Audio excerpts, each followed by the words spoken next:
Jemaat Tuhan, Shalom. Shalom. Saudara-saudari semua, orang-orang tua, orang-orang muda, sampai anak-anak. Pagi ini kita mau belajar bahwa menjadi yang terkecil itu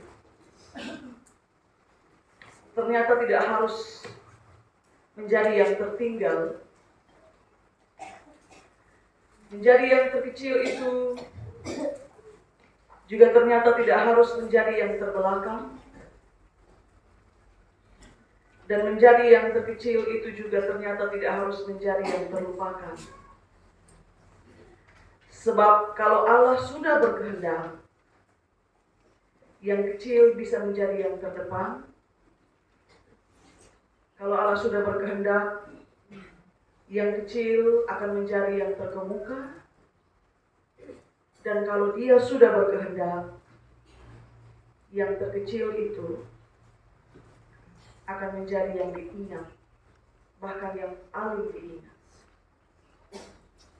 Karena itu, Bapak Mama dan saudara-saudari sekalian, saya hendak bertanya, siapa di sini yang masih suka merasa insecure?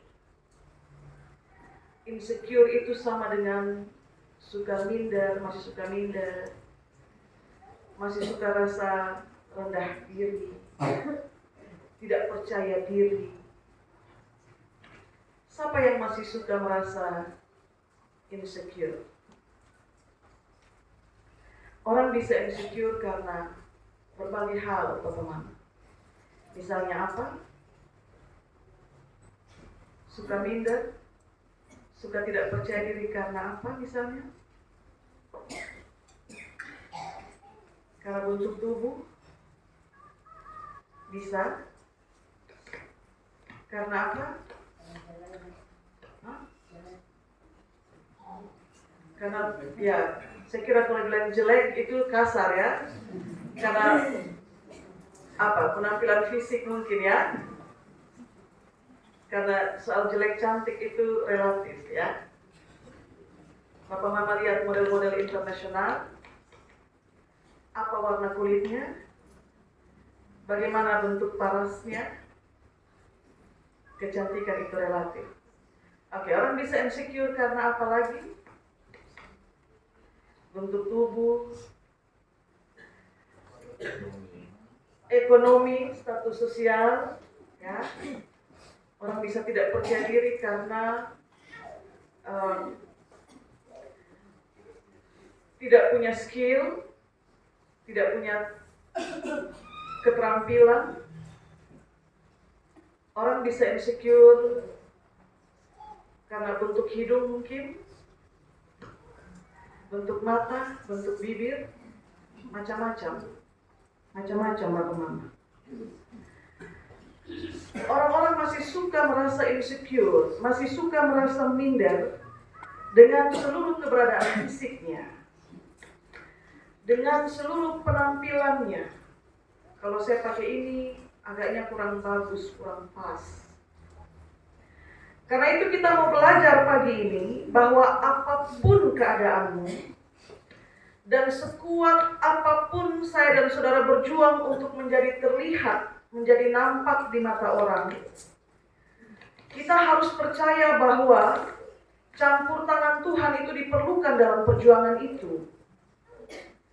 Tapi campur tangan Tuhan diperlukan dalam perjuangan itu bukan semata-mata karena Allah bisa buat yang tidak mungkin menjadi mungkin, ya, buat yang gendut menjadi langsing, yang 150 menjadi 170 misalnya.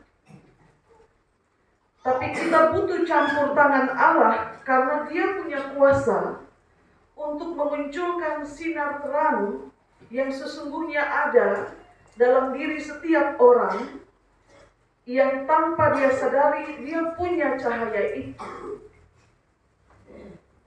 Dan karena itu kita panggil Dia sebagai Allah yang Maha Tahu. Kita mengagumi seseorang dan kita bilang betapa terangnya sinarnya. Lalu kemudian kita menjadi minder. Tapi kita juga perlu mengingat bahwa bisa jadi terang itu juga ada dalam diri kita. hanya saja dia belum keluar. Bapak Mama. Saudara lihat terpilihnya Bethlehem Efrata sebagai suku yang akan melahirkan seorang raja, itu sebuah kejutan besar. Karena apa? Di antara kaum suku Yehuda, Israel punya 12 suku. Kalau Bapak Mama baca Kejadian 49, itu diucapkan Yakub berkat-berkat untuk 12 anak laki-laki. Terpilihlah suku Yehuda, tapi dari suku Yehuda itu ada satu kaum kecil,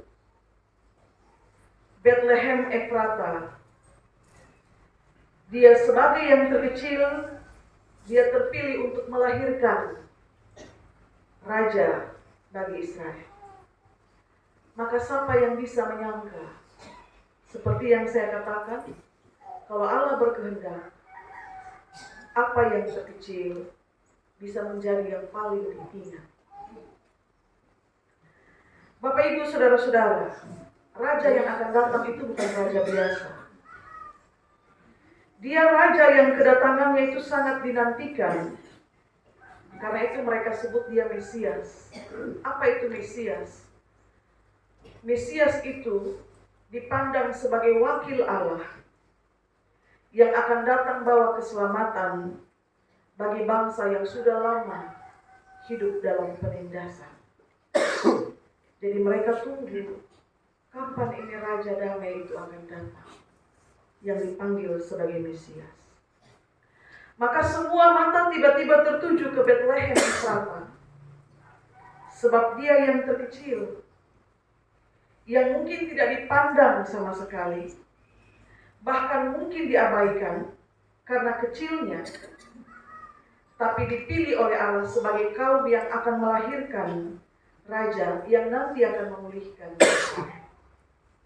Itu sama dengan Bapak Mama, Anda tidak punya apa-apa, Anda tidak punya sesuatu yang berharga, tidak punya sesuatu yang pantas untuk Anda banggakan, tapi ternyata Anda dipilih untuk terima sesuatu yang berharga di tengah-tengahmu, atau dipilih untuk memunculkan sesuatu yang berharga dari tengah-tengah. Itu Bethlehem Efrata. Maka cara Tuhan angkat derajat seseorang itu seringkali tidak sama dengan cara yang manusia pikir. Yang manusia lihat itu dia punya kekurangan-kekurangan itu. Tapi kalau Tuhan berkenan, apa yang tidak menurut manusia dimungkinkan oleh Allah untuk menjadi iya. Sama seperti waktu Yusuf berjumpa kembali dengan saudara-saudaranya, dan dia pada akhirnya mengakui bahwa dia adalah Yusuf. Di hadapan saudara-saudaranya dia bilang, kamu mereka-rekakan kejahatan, tetapi Allah, dia semata-mata hanya mereka-rekakan kebaikan. Manusia berpikir raja yang akan datang itu, dia akan datang dari kalangan atas, dari satu kaum yang besar yang terpandang, atau mungkin juga dari kaum Lewi, karena mereka melayani di bait Allah. Tetapi Allah bekerja dengan mendatangkannya dari kalangan yang terendah dalam kelompok sosial masyarakat. Manusia memandang kecil Bethlehem Efrata, tetapi Allah menetapkan dia sebagai penggenapan nubuatan. Allah memilihnya sebagai kaum yang akan melahirkan Mesias, yang akan memulihkan Israel. Bapak Mama sampai di sini saya harap Bapak Mama menangkap bahwa yang terkecil itu yang dipilih, yang tidak terpandang, yang tidak dianggap, itu yang dipilih untuk memunculkan sesuatu yang berharga. Dan dari awal saya sampaikan sampai dengan saat ini, itu hendak membuka pemikiran kita bahwa seringkali perasaan-perasaan itu ada dalam diri kita, ada dalam pemikiran kita. Bahkan bukan hanya kita merasa insecure, tapi kita juga memandang rendah orang lain. Karena berpikir dia rendah, dia tidak terhormat, maka tidak mungkin ada sesuatu yang baik yang akan muncul darinya. Tapi pagi ini kita belajar bahwa keadaan bisa berbalik. Karena apa? Karena kita bukan perancang kehidupan. Maka kita belajar, saudara-saudara, bahwa menjadi insecure itu mungkin pernah kita alami. Mungkin. Karena menjadi yang terkecil, yang tidak dipandang, tidak dianggap bahkan. Tapi bisa saja Allah memilihmu untuk sesuatu yang besar bagi kemuliaan namanya. Itu bukan sesuatu yang mustahil, sebab untuk pekerjaannya Allah memilih siapapun, dari manapun, dan dengan cara apapun. Papa Mama, di Israel ada satu gereja namanya Gereja Keluarga Kudus. Itu gereja dibangun karena di situ ada rumah tempat tinggal keluarga kudus. Siapa itu keluarga kudus? Yaitu Yusuf, Maria, dan Yesus. Gereja itu bagus dan mereka menamainya sebagai Gereja Keluarga Kudus. Dari dekat gereja itu, beberapa jarak dari situ ada satu gereja. Saya tidak ingat apa namanya, tapi itu menjadi gereja termahal di dunia. Yang dibangun dengan harga, dengan biaya 90 juta US dollar. Itu gereja dibangun karena di situ ada rumahnya Maria. Tempat di mana dia terima kabar malaikat bahwa dia akan mengandung seorang bayi laki-laki. Itu rumah ada di situ, rumahnya Maria ada di situ. Itu gereja termahal di dunia. Dari keluarga seorang tukang kayu, lahirlah raja yang akan memulihkan keadaan Israel. Papa Mama, bukan tidak mungkin dari tengah-tengah keluarga kita yang kita bilang kecil, tidak punya nama besar, tidak punya apa-apa, Tuhan hendak memunculkan sesuatu yang baik. Coba sekali waktu duduk refleksi, keluarga-keluarga sederhana itu, keluarga-keluarga yang dianggap rendah itu, satu anaknya ada di sini, satu anaknya ada di sini, satu anaknya ada di sini. Cara Tuhan mengangkat derajat seseorang menurut pandangannya. Saudara-saudari yang terkasih dalam Kristus, kita sedang menantikan kedatangan Raja yang memulihkan. Semoga kedatangan Raja itu juga turut memulihkan kita dari perasaan insecure, perasaan minder, perasaan tidak percaya diri karena merasa tidak berharga, dari rasa rendah diri karena merasa saya tidak punya nama besar, dari rasa rendah diri karena merasa saya tidak punya sesuatu yang dibanggakan. Saya datang dari latar belakang keluarga broken home. Dari rasa rendah diri karena setiap hari saya hanya menyaksikan ayah ibu saya bertengkar, dan saya hadir di tengah-tengah lingkungan sosial saya sebagai anak yang tidak percaya diri terhadap cinta kasih, terhadap rasa damai dan lain sebagainya. Semoga kedatangan Raja yang memulihkan itu juga memulihkan kita dari ketakutan-ketakutan untuk ambil keputusan-keputusan besar untuk hidup kita ke depan. Sebab kalau Allah sudah berkeputusan memulihkan, dari yang terkecil akan datang keselamatan dan juga lahirlah kemuliaan. Semoga kita dipulihkan dari berbagai pemikiran-pemikiran yang merendahkan orang lain, yang karena pemikiran itu akhirnya membuat dia merasa tidak percaya diri. Bahkan hanya dengan tatapan Bapak Mama, hanya dengan tatapan tanpa kita sadari, kita sudah merendahkan orang lain. Hanya dengan tatapan, orang lain merasa direndahkan dan berujung dia bisa bunuh diri dan lain sebagainya. Semoga kita dipulihkan dari semua hal itu. Dan itulah cara kita memuliakan Raja yang akan memulihkan kita, yaitu dengan berani keluar dari rasa tidak percaya diri.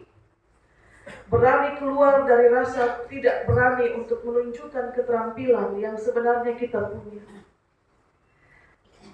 Dipulihkan dari rasa berani untuk keluar dari rasa tidak yakin bahwa saya ini berharga. Kadang-kadang ada orang merasa bahwa dia tidak berharga. Pertama-tama karena bapak mama pilih kasih dalam keluarga di antara anak-anak, atau mungkin juga karena teman-temannya kok akhir-akhir ini meninggalkan dia saat dia merasa ada susah. Kadang-kadang orang merasa tidak berharga. Semoga kita juga berani keluar dari rasa minder dan juga rasa rendah diri, karena kita sedang menantikan kedatangan Raja yang akan memulihkan kita dari semua ketidakpercayaan diri kita. Tuhan berkati kita dengan firman-Nya. Amin.